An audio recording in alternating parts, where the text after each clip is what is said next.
For those of you who don't know me, my name is Althea Talbot-Howard and I am a professional musician based in London.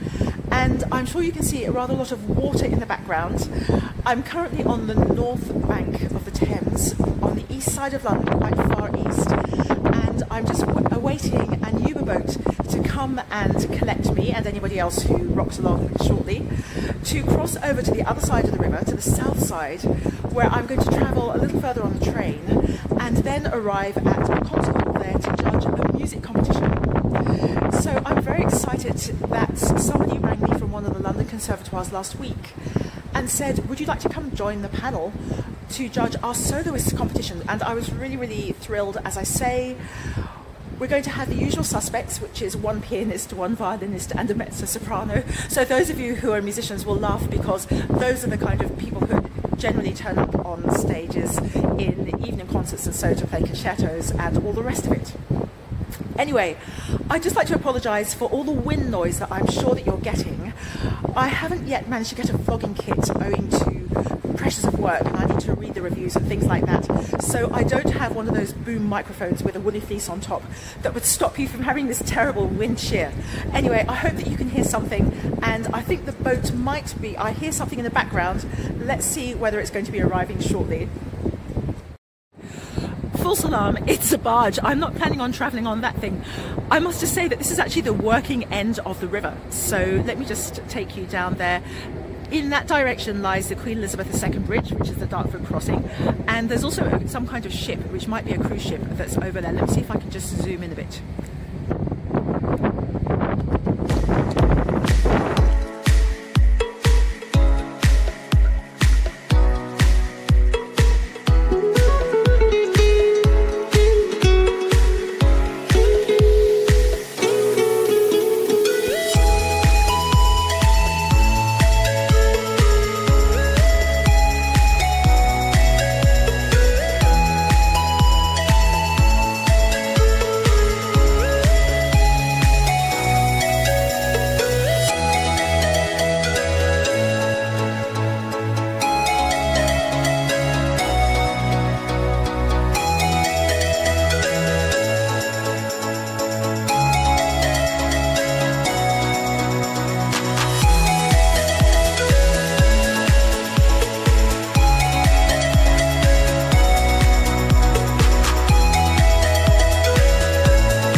We've now arrived on the south bank of the river at Woolwich Royal Arsenal Pier, and I'm actually voicing over from home because behind me on the gangplank as I was filming was a man who was talking and swearing really loudly on his mobile, and I just felt that you fine people all deserve better than to have to listen to the F word while I'm trying to introduce you to this corner of London. So I've decided to stay behind the camera.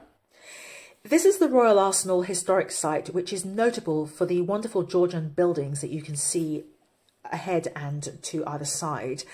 Behind those buildings used to lie very big yards where munitions and ordnance were manufactured for the Royal Navy and the British Army. Also, munitions were tested here, proved, and various things like that. Those yards were sold off probably at the end of the last century, beginning of this century, and luxury apartment blocks have been put in their place, and the whole development is now known as Royal Arsenal Riverside.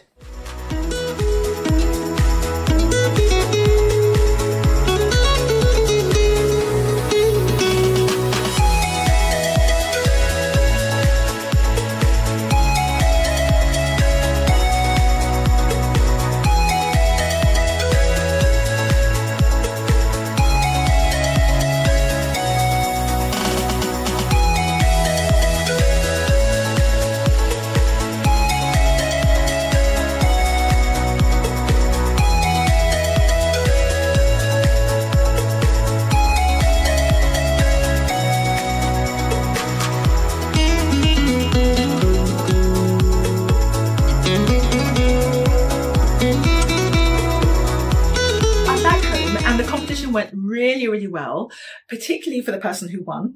And we did award a first prize. So we didn't go down the route of 1 second and 2/3 or 3 seconds or 3/3 or any of those permutations and combinations that have been cropping up over the last few years in music competitions around the world.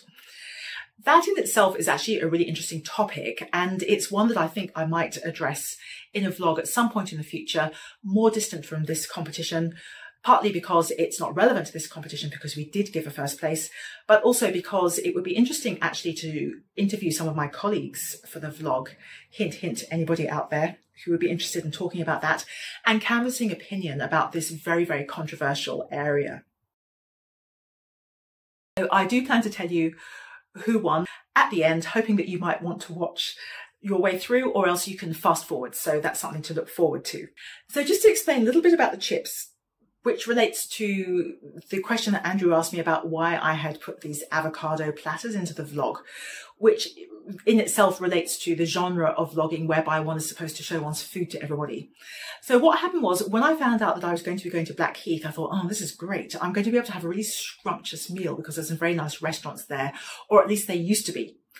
So I came out of the station and I turned right and I started walking up the hill. But I had already noticed a chip shop, and what came to mind was the fact that I don't think I'd had chips more than once in about 4 years owing to the pandemic. So after I hadn't found a restaurant, I went back down and I thought, look, I'll just go in and I'll have some chips. So I went in, and as I got to the till, I saw the person who was going to be chairing the jury sitting there eating fish and chips with his laptop open, and he hadn't actually seen me. I knew what he looked like because I had looked at his website. I'd been told who he was, and so I looked him up, and I actually had already known who he was anyway, but I mean, I knew of him, but I didn't realise he would be chairing the jury. So I thought to myself as I walked towards the till, I thought, oh, this is, what do I do? Like, should I say hello to him, or is it totally and utterly infra-dig to be meeting the chair of the jury in a chip shop? So I thought, okay, I'll just go and get my chips, and if he sees me and he says hello and he recognises me, that's fine. But if he doesn't, I'll just take them outside and I'll sit outside and have a few chips to keep me going, make sure that I'm, don't have any low blood sugar or anything like that during the competition. And then I'll talk about it with him later. So that's actually what happened. I went and I sat outside and filmed that little thing for a laugh, basically. And then when I went to Blackheath concert halls and I met him, I told him that I'd seen him in the chip shop, which he was very amused about. And then we had a good chat and we met each other from there. So that was just a funny story about that. And those chips were very, very nice. So there you go. I didn't manage to get any avocado, and I had actually been hoping to eat some rather fine avocado in Blackheath. It didn't happen, but the chips were great and the whole trip was lovely as well. As I said at the beginning of the vlog, I am a professional musician living in London. I'm now primarily a composer, although I actually trained in performance, specifically as an oboe recitalist and orchestral guest principal.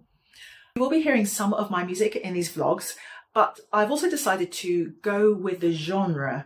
Vlogging is really huge on YouTube, and it's a lovely genre in so many ways. Part of the genre is popular music of one kind or another. So that is the music that you heard during the boat trip. Just a quick preview of the next vlog. Holy Trinity Stocks. Holy Trinity Stocks, York, Clue, Micklegate. Be here to find out more. In the next video, you can also expect to hear some oboe d'amore music. It was the Mezzo-Soprano. The Mezzo-Soprano did a fantastic job for all sorts of reasons, but there were 3 really accomplished, appealing, great performances from everybody, and it was really an evening to remember. The time has finally come to say goodbye to this vlog and farewell to all of you.